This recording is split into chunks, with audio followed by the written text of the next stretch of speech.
Meanwhile, Secretary of State Antony Blinken meeting with Xi Jinping in Beijing earlier as he wraps up his 3-day trip to China. Xi Jinping telling Blinken that China is, quote, happy to see a confident, open, prosperous and thriving United States. And he hopes the U.S. can also look at China's development in a positive light. Blinken also meeting with China's foreign minister for nearly 6 hours, who told Blinken, quote, the China-U.S. relationship is beginning to stabilize, but warned that negative factors were increasing. Here's Blinken this morning on this trip. Watch. I'm pleased to announce that earlier today, we agreed to hold the first U.S. PRC talks on artificial intelligence to be held in the coming weeks. We'll share our respective views on the risks and safety concerns around advanced AI and how best to manage them. We also spoke about ways that we can continue to grow people-to-people ties between our countries, particularly educational exchanges. So what did ultimately get done from this? Another meeting with U.S. officials in China. Joining me now is Hudson Institute Senior Fellow, Atlas Organization founder, and the author of The Decisive Decade, Jonathan D.T. Jonathan, always a pleasure. Anything strike you about Blinken's trip this time?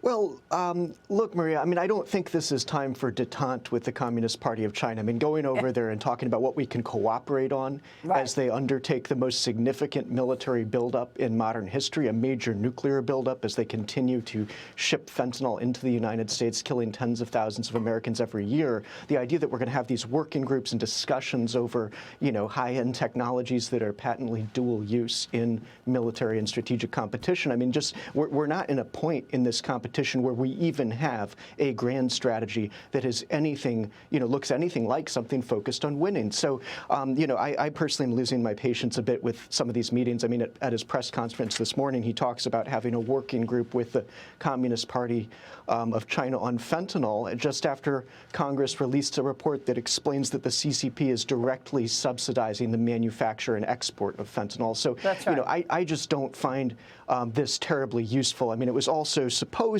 Blinken was over there to explain to them that there would be serious consequences for their support for Vladimir Putin's invasion of Ukraine. And if that's true, I mean, that's the kind of meaningful message that has to be delivered. But classical diplomacy is about victory. It is about organizing the international order so that our interests ultimately prevail over, you know, the most potent adversaries there are. And I think you know, this is not, in my view, the diplomacy of victory. It's not the diplomacy of shaping the international order against our main adversary. I mean, there is some of that. There was a great visit with Japan's prime minister and with South Korea, but I think we really need to be focused. I mean, the State Department has to be focused on a global contest against, you know, this horrific regime in Beijing. And I think, you know, the years of engagement, we did it for 40 years.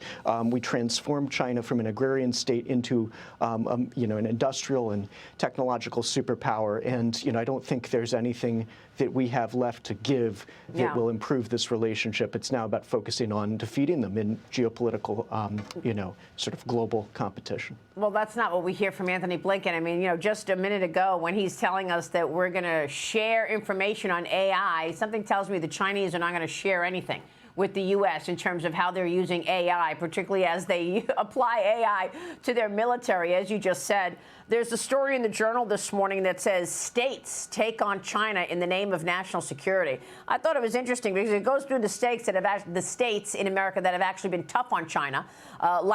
For example, they're talking about Governor Glenn Youngkin. Also, Kristi Noem has been tough, you know, saying you can't come here and buy land in South Dakota next to our military installation. Same thing that Governor Glenn Youngkin has said about Virginia. Are the states doing more than the actual federal government to protect this country? Well, not necessarily, Maria. I mean, the thing that we have to realize is that Beijing's strategy towards the U.S. is at a very granular level. I mean, they actually have approaches to individual states, to individual cities, to, you know, sort of, you know, the legislatures inside American states. So they are looking at how to play our system. I mean, that's been true for a long time, and a lot of it has to do with the trade ties.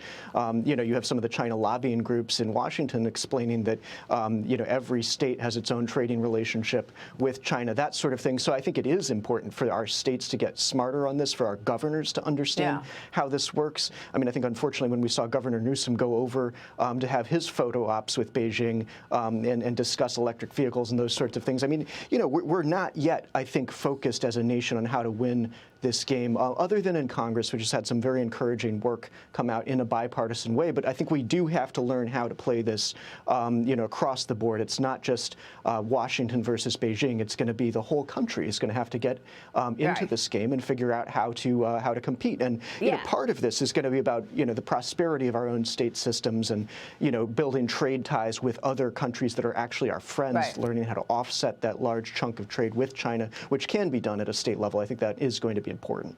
Yeah, and it includes other constituents that Beijing has tried to lobby, like CEOs, business, like Hollywood, like universities. But you mentioned Congress, Florida Senator Marco Rubio and New York Congresswoman Elise Stefanik calling on the administration to block all sales to Huawei after the blacklisted Chinese company released a computer powered by Intel's new AI processor chip. They write to Commerce Secretary Gina Raimondo this would be unacceptable and a failure to enforce export controls against a blacklisted champion of the CCP, which is actively working against the security interests of the United States. We urge you to reconsider this damaging posture and immediately revoke all export licenses to Huawei. Jonathan, a word on Huawei, because you've done an incredible amount of work on this. I wrote all about this in my book, The Cost, which came out in 2020. Huawei is the CCP's main tool of surveillance, is it not? In terms of surveilling other countries. Huawei equipment is used all around the world. And now you've got these two lawmakers urging Gina Raimondo, the Commerce Department, not to give business to Huawei and put these pipes in American homes and businesses because they're spying on us. Well, look, Huawei has come roaring back. I mean, this is very distressing. I mean, they were at the end of 2023, their total revenue was $100 billion. So that would put them squarely in, in the Fortune Global 100, probably. So, one of the biggest companies in the world, and they've really been allowed to grow back. There was a lot of success and a lot of focus, I think, in the Trump administration on getting them out of the alliance system, pushing them out of the U.S. We got them out of Australia, out of the U.K. I mean, India banned Huawei long ago, and they banned TikTok, too, by the way, without any real economic damage to themselves.